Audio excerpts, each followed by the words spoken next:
Hello everyone, a very warm welcome to you all. In this video, we will be discussing how to change authorized share capital of an existing company on MCA V3 portal.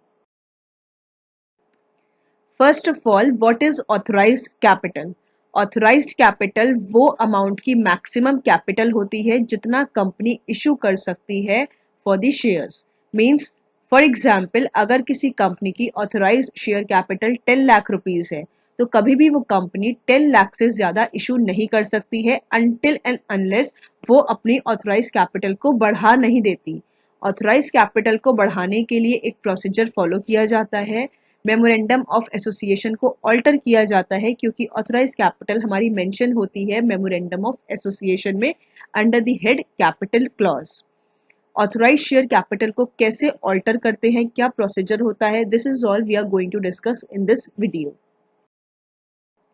Now, what are the applicable provisions?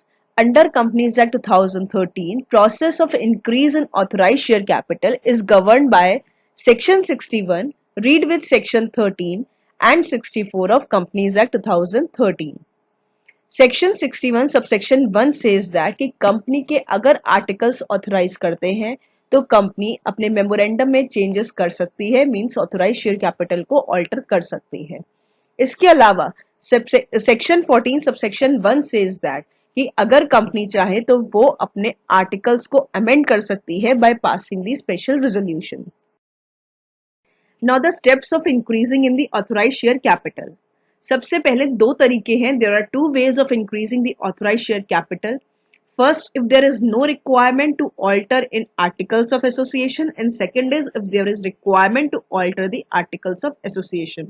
तो authorise share capital को alter करने से सबसे पहले आपको ये देखना है कि क्या उस कंपनी के आर्टिकल्स ऑथराइज करते हैं कि आप शेयर कैपिटल को ऑल्टर कर सकते हैं या नहीं करते हैं. अगर नहीं करते हैं तो सबसे पहले आपको अपने आर्टिकल्स ऑफ एसोसिएशन को ऑल्टर करना होगा. उसमें ये क्लॉज ऐड करना होगा कि कंपनी अपने मेमोरेंडम ऑफ एसोसिएशन में अपनी शेयर कैपिटल में ऑल्टरेशन कर सकती है. Now, if there is no requirement of alteration in articles of association, means अगर articles of association में ऐसा clause mention है कि कंपनी अपने मेमोरेंडम को चेंज कर सकती है, ऑल्टरेशन कर सकती है, उसके लिए आर्टिकल्स ऑफ एसोसिएशन को ऑल्टर करने की रिक्वायरमेंट नहीं है, तो सबसे पहले कंपनी क्या करेगी? कंपनी सबसे पहले बोर्ड मीटिंग को कॉल करेगी as per section 173 and secretarial standard 1. Board meeting को कॉल करने के लिए कंपनी सबसे पहले बोर्ड ऑफ डायरेक्टर्स को एटलीस्ट 7 डेज पहले नोटिस इशू करेगी. Along with the notice agenda लगाएगी उसमें कि क्या कंपनी बोर्ड मीटिंग क्यों कॉल कर रही है, क्या रेजोल्यूशन पास किया जाएगा, कौन कौन से मैटर्स डिस्कस किए जाएंगे. उसके अकॉर्डिंगली एक ड्राफ्ट रेजोल्यूशन भी ड्राफ्ट करके नोटिस के साथ भेजेगी. Now next step is held board meeting. अब कंपनी के बोर्ड ऑफ डायरेक्टर्स जो मीटिंग कंडक्ट करेंगे उसमें उस प्रपोजल को, increase in authorise share capital के प्रपोजल को डिस्कस करेंगे और अप्रूव करेंगे. अगर बोर्ड ऑफ डायरेक्टर्स अप्रूव कर देते हैं तो फिर अब शेयर होल्डर्स की अप्रूवल की भी रिक्वायरमेंट होती है. शेयर होल्डर्स की अप्रूवल की रिक्वायरमेंट के लिए कंपनी को एक extra ordinary general meeting call करनी होती है. इसीलिए इस बोर्ड मीटिंग में जो बोर्ड ऑफ डायरेक्टर्स हैं वो ये डिसाइड करेंगे कि एक्स्ट्रा ऑर्डिनरी जनरल मीटिंग कब, यानी कि डेट, टाइम और वैन्यू डिसाइड करेंगे. उसके साथ ही वो उस नोटिस को ड्राफ्ट करेंगे और अप्रूव करेंगे जो ईजीएम को कॉल करने के लिए बनाया जाएगा. फिर इसके बाद जो बोर्ड ऑफ डायरेक्टर्स हैं वो नोटिस इशू कर देंगे of general meeting at least 21 days before the actual date of EGM. Notice issue किया जाएगा, बोर्ड ऑफ डायरेक्टर्स इशू करेंगे for the calling of EGM to all the directors, members and the auditors of the company. इन सभी लोगों को notice issue किया जाएगा. Shorter notice भी इशू कर सकते हैं. अगर 21 डेज से पहले मीटिंग कॉल करनी है तो उसके लिए शॉर्टर नोटिस इशू किया जाता है, लेकिन उसमें 95% जो भी पेड अप शेयर कैपिटल है कंपनी की, उसकी 95% जो मेंबर्स हैं उनके अप्रूवल की रिक्वायरमेंट होती है. नोटिस में सब कुछ मेंशन किया जाता है कि रेजोल्यूशन कौन सा पास किया जाएगा, क्यों मीटिंग कॉल की जा रही है, कब मीटिंग होगी, date, time, venue, everything. Next step will be the holding the general meeting. General meeting call की जाएगी, उसमें कोरम देखी जाएगी, ऑर्डिनरी रेजोल्यूशन को पास किया जाएगा. ऑर्डिनरी रेजोल्यूशन मींस जितने भी वोट्स अगेंस्ट में हैं उससे ज़्यादा फेवर में होने चाहिए. If you want to know more about quorum and the ordinary resolution or special resolution, you can find the link of the detailed video in the description box. जब ordinary resolution pass हो जाएगा उसके बाद company को with in 30 days of passing the ordinary resolution form file करना होगा along with the attachments. Form का नाम है SH7. तो SH7 फॉर्म फाइल किया जाएगा with in 30 days of passing the ordinary resolution.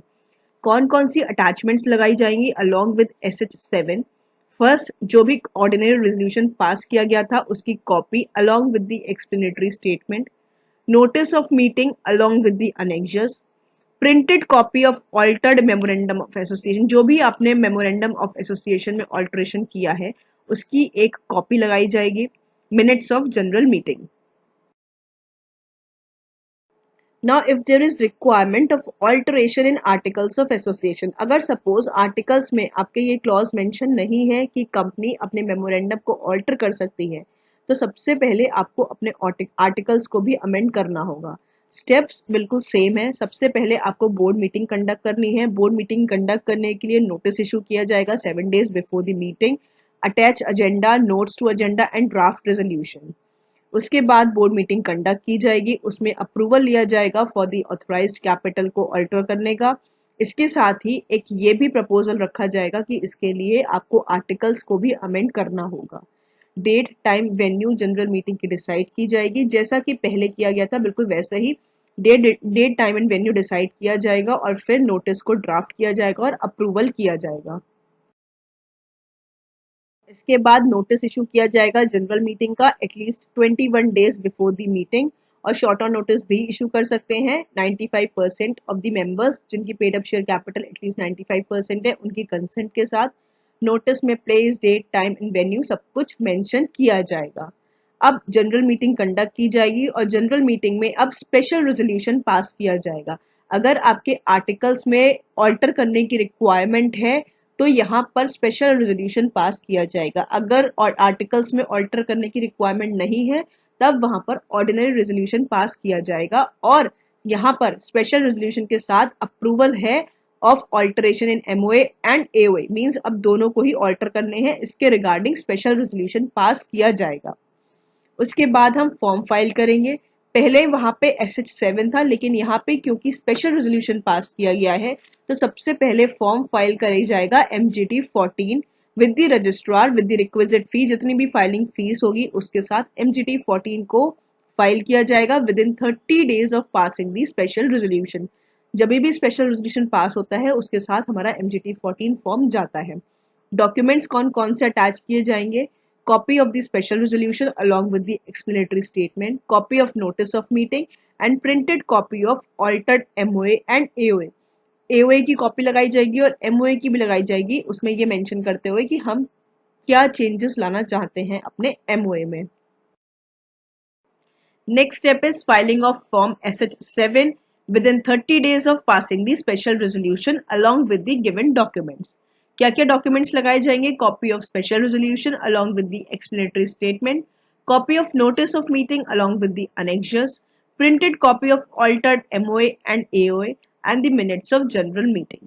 इसके बाद concerned ROC will check the e-form and attached documents and will approve the increase in authorized share capital of the company. Thank you so much. Stay connected for further videos.